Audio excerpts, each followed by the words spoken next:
September 11, 2001.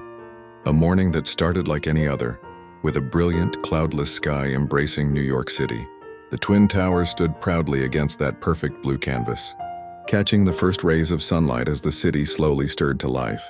Who could have known that this ordinary Tuesday would become a day etched forever in our collective memory? 8:46 a.m. The first plane struck the North Tower. The world seemed to stop spinning. 17 minutes later, a second impact shattered any doubt. This was no accident. America was under attack. The horror continued to unfold. At 9:37, the Pentagon was struck. Then came the news of Flight 93, where ordinary Americans became extraordinary heroes.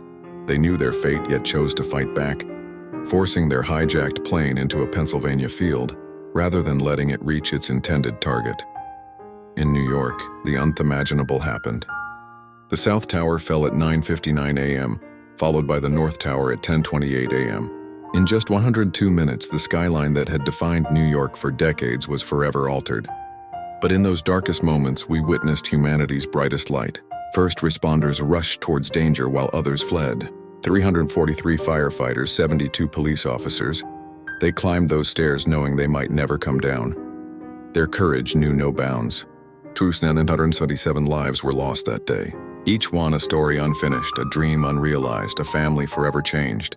They were office workers, flight attendants, military personnel, first responders, Americans of every background united in tragedy. Today, where the towers once stood, two reflecting pools cascade endlessly into the earth. Names are etched in bronze around their edges, white roses placed beside them on birthdays. The water falls, but our memory rises, a promise to never forget. 24 years later, we still feel the weight of that September morning. But we also remember how we came together, how strength emerged from sorrow, how unity rose from the ashes. September 11th changed us all. It showed us both the depths of human hatred and the heights of human courage. It taught us that ordinary people can become heroes in extraordinary moments. And it reminded us that even in our darkest hour, the American spirit remains unbreakable. We will never forget, not just the tragedy, but the triumph of the human spirit that followed. For in remembering, we honor not only those we lost, but the resilience that defines us still.